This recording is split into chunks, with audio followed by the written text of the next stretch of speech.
অনেক সময় হয় জিনিস যাবে খুঁজতেছে সারা ঘর, ঠিক না? হয় না? হয় না?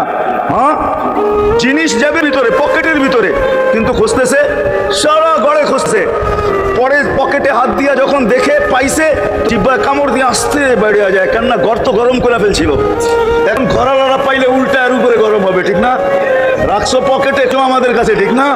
আর কাম পাও না, ঠিক না? এখন এর উপরে চড়াই হবে। জমিন বলে আমিও ভুলে গেছি, ওই দিন আল্লাহ রসুলের খবর থেকে নূর বাহির হবে, নূর নূর নূর, হাত্তা সাদ আরশার রহমান, আল্লাহর আরশ পর্যন্ত পৌঁছবে। হুকুম হবে নিয়ে আসো, আসবে জিবরিল আলাইহিস সালাম, মারবে পর, মারবে পর, আর বলবে কুম ইয়া হাবিবার রহমান, আল্লাহর বন্ধু ওঠেন, ও মাধবদীর মানুষ, আপনার আমার হাবিব, আপনার আমার রসুল, যার আদর্শ আমাদের কদমে কদমে প্রয়োজন নিজের এই জীবনটাকে গ্রহণযোগ্য পর্যন্ত পৌঁছানোর জন্য। উনি কবর থেকে উঠবে, ওয়াহুয়া ইয়াবকি ওয়া ইয়াকুল, কাঁদতে কাঁদতে উঠবেন আর বলতে বলতে উঠবেন, জিবরিল আইনা উম্মতি, আমার উম্মত কোথায়? হায় হায় হায়। আসেন আজকে এই সিরত কনফারেন্স থেকে আমি তো আপনাদেরকে বুঝাইতেছি, আমার মন চায় জিনদেরকেও বুঝাই, ওদেরকে পাইলে ওদেরকে পায়ে ধরা বুঝাই। ইনসানকে বলতেছি, আসেন আজকে এই মজমা থেকে নবীর আদর্শ শিখেন। নবী আল্লাহ পাওয়া শুধু নবীর আদর্শের ভিতরে। এই জন্য আল্লাহ বলছে, লাকাদ কানা লাকুম ফি রাসূলিল্লাহি উসওয়াতুন হাসানাহ লিমান কানা ইয়ারজুল্লাহ, যে আল্লাহ পেতে চায়। বল আগের আয়াত কি? বল ইয়াউমিল আখিরাহ, আর যে আখিরাত পাইতে চায়, আখিরাতের বাদশাহী যে চায়, যে আল্লাহকে পাইতে চায়, আখিরাতের বাদশাহী পাইতে চায়। দুনিয়া 70 বছরে এখানে পাইলো যেমন, না পাইলো তেমনই। যে পাইছে তার জন্য সূর্যের গতি যতটুকু, ঋতু তার জন্য যেমন, ঘড়ির কাঁটা তার জন্য যেমন, যে পায় না তার জন্য সমানই এখানের জীবন কাটা যাবে। বিদায় আসেন আজকে এই মজলিস থেকে প্রতিজ্ঞাবদ্ধ হই যে নবীর আদর্শের উপরেও আল্লাহ রসুল সুযোগ দিয়েছেন আমাদের। আমি শেষ কথা বলতেছি, আগে এখন তো ব্রিজ আর ব্রিজ, ফ্লাইওভার আর ফ্লাইওভার, ঠিক না?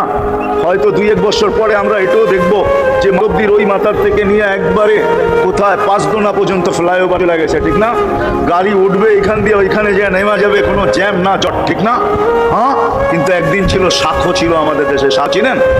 বাঁশের শাখো ছিল। আল্লাহ রসুল বুঝেই চাইতেছে একটা সময় আসবে আমার উম্মত, বাঁশের শাখো, কেউ যদি বাঁশের শাখো থেকে স্লিপ খায় বা গাছে উঠা যদি গাছের থেকে পড়ে যেতে চায়, তো ডাল ধরা যেরকম লটকায়া থাকে, শাখর থেকে পড়তে যায় শাখর উপরের বাঁশ ধরা যেরকম লটকায়া থাকে। আল্লাহ রসুল আমাদেরকে সুযোগ দিচ্ছেন, একটা সময় আসবে উম্মত আমার, একটা সুন্নত ধরেও যদি মৌত পর্যন্ত লটকায়া থাকতে পারো, তাইলে তোমাকে 100 শহীদের সওয়াব দেওয়া হবে। মান তামাসসাকা বিসুন্নতি, মান তামাসসাকা বিসুন্নতি ইনদা ফাসাদি উম্মতি। এই জন্য আসেন, আজকে বড় অবহেলিত, বড় বিকিত, বড় লাঞ্ছিত, বড় ঘৃণিত আমাদের রসুলের আদর্শ আমাদের জীবনে, বড় ঘৃণিত, বড় দীক্ষিত, বড় লাঞ্ছিত, বড় অবহেলিত। সর্বক্ষেত্রে দেখেন, বিয়া দেখেন আর শাদী দেখেন, হয় হয় পোশাক দেখেন আর আশাক দেখেন, সর্বক্ষেত্রে নবীর আদর্শকে আমরা পিছে ছেড়া দিচ্ছি, যার কারণে আজকে মুসলমান দুনিয়াতে লাঞ্ছিত, যার কারণে আমরা ঘরে লাঞ্ছিত, ঘরের ভিতরে কোনো মিল নাই, মহব্বত নাই। বহুত ঘর পাওয়া যাবে, স্বামী এক খাটে, স্ত্রী আরেক খাটে, বহুত ঘর পাওয়া যায়। হায় হায়, ওই সমাজ লানতি সমাজ, যেই জমাতের সন্তানরা মা বাবাকে চোখ বড় করে দেখে, চোখ বড় করে সামনে, ওটা লানতি সমাজ। অথচ আল্লাহ রসুল শিখাইছে মা বাবার সাথে আদর্শ, কি ব্যবহার করবে মার সাথে, বাবার সাথে, বড় ভাইয়ের সাথে, কার সাথে কি ব্যবহার করবে শিখাইছে। ওই সমাজটাই সুখের ছিল। আসেন ফিরা যাই, আল্লাহ রসুলের আদর্শ শিখি। শিখবেন তো পাক্কা ওয়াদা? বিলকুল। কিন্তু একটা প্রশ্ন হলো, আল্লাহ রসুলের আদর্শ শিখবো তো শিখবো কোত্থেকে, পাবো তো পাবো কোথায়, ঠিক না? প্রশ্ন হয় না? হয় না? উনি তো দুনিয়াতে নাই, কোত্থেকে ওনাকে পাবো, কোত্থেকে শিখবো? আজকে আপনার আমার চতুর্দিকে ওই লোকগুলা বসা, যারা আল্লাহর পক্ষ থেকে নির্বাচিত। আমি কোরআন দিতেছি, হক্কানি আলেম আর আল্লাহ ওয়ালারা আল্লাহর পক্ষ থেকে নির্বাচিত, তারা নবীর আদর্শকে নিজের পাশে সুরক্ষিত রাখছে, নিজের কাছে একটাকেও হারাইতে দেয় নাই, এমনকি ক্ষুদ্র থেকে ক্ষুদ্রকেও হারাইতে দেয় নাই, এমনকি নবীর একটা জানোয়ারের নাম পর্যন্ত হারাইতে দেয় নাই। হক্কা হাক্কানি আলেমরা, আল্লাহওয়ালারা সুরক্ষিত রাখছেন আল্লাহর রসুলের আদর্শ। এই জন্য আমি বলবো, নবীকে তো পাওয়া যাবে না, উনি তো দুনিয়ার থেকে চলে গেছেন, এটাই সত্য।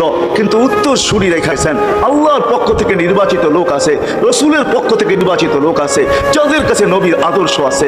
আপনি বেশি শিখতে পারেন না, আমার কোনো আপত্তি নাই। কেননা ছাড় যখন আল্লাহ রসুলই দিছে, আল্লাহ রসুলই যখন আমাদেরকে ছাড় দিছেন, তো আমি ছাড় দিব না কেন? আল্লাহ রসুল বলছে, এক জামানা আসবে, লাউ আমিলতুম উশরা মা উনসিলা বি লানাজা, তোমরা যদি 10 ভাগের উপরে আমল করতে পারো, তাহলে নাম্বার 100 পাইয়া তোমরা পাস করবে। আল্লাহ 33 দিবে না, আল্লাহ 10-এর বদলায় তোমাকে 100 দিয়ে 100-তে পাস করাবে। আর সর্বশেষ তো এটাও বলছেন যে আমার একটা সুন্নতকে ধরে রাখো, এক শহীদের সওয়াবই জান্নাত যাওয়ার জন্য যথেষ্ট। জান্নাত যাওয়ার জন্য তো একজন দেওয়া হবে, 99 শহীদের সওয়াব তোমাকে পুরস্কার হিসাবে দেওয়া হবে, কেননা তুমি একটা সুন্নতকে ধরেই লটকায় আছে। ওলামাদের কাছ থেকে শিখি, ঘরের বাচ্চাদেরকে শিখাই, যুবকদের পায়ে ধরে বড় শিখো, নবীর আদর্শ ছড়াও। সারাদিন ফেসবুকে কাজ করো, ফেসবুক দেখো, খোদার কসম হোয়াটসঅ্যাপ দেখো, বাইবার দেখো, ইবু দেখো। তোমাদের মেধাগুলোকে নবীর আদর্শের পিছনে লাগাও, নবীর শানের পিছনে লাগাও, যে নবীর শান কত বড়, কত বড় শানওয়ালা নবী আল্লাহ আমাদেরকে দিয়েছেন, তার মর্যাদা কত বড়, তার পরিচয় তুলে ধরো, তার আদর্শকে তুলে ধরো, নিজের জীবনে আদর্শকে প্রতিফলিত করো। ইনশাআল্লাহ ওই দিন দেখবো, যেই দিন আবু বকর পেয়ালা ভরা দিবে, ওমর রাদিয়াল্লাহু তাআলা আনহুর হাতে উঠায় দিবে, আবু বকর সিদ্দিক রাদিয়াল্লাহু তাআলা আনহু হাউজে কাউসারের নিচে থাকবেন, পারে থাকবেন, তলদেশে থাকবেন, উনি পেয়ালা ভরা দিবে ওমর রাদিয়াল্লাহু তাআলা আনহুর হাতে, ওমর রাদিয়াল্লাহু তাআলা আনহু উঠায় দিবে আমাদের নবীজির হাতে, আর নবীজি ঠোঁটে লাগায়া বলবে, ইশরাব লা তাজমান বাদাহা আবাদা, পান করার কোনো দিন পিপাসা তোর কাছে আসবে না। ওই দিনের দৃশ্যটা কিরকম? নবীজি ঠোঁটে লাগায়া পান করায় দেবে, যুবককে আলাদাভাবে দিবে, বুড়াকে আলাদাভাবে দিবে, নারীকে আলাদাভাবে, পুরুষকে আলাদাভাবে, আল্লাহর রসুল পান করায় দিবে। ওই দিন কেমন হবে ওই দৃশ্য? যেই পানি পান করার পর আর জীবনে কোনোদিন পিপাসা আসবে না। কেমন হবে ওই দৃশ্য? এই জন্য আসেন আজকে এই সিরত মাহফিল থেকে, সিরতুন নবী থেকে আল্লাহর রসুলের আদর্শে শিখি। ডেলি একটা শিখলো বৎসরে 365টা হয়, মাসে একটা শিখলো বৎসরে 12টা হয়। 12টা সুন্নতের উপরে জীবন কাটায় দেন। রসুল তো বলতেছে একটার উপরে কাটায় দিল বেড়া পার। শিখবো? কাদের কাছ থেকে শিখবো?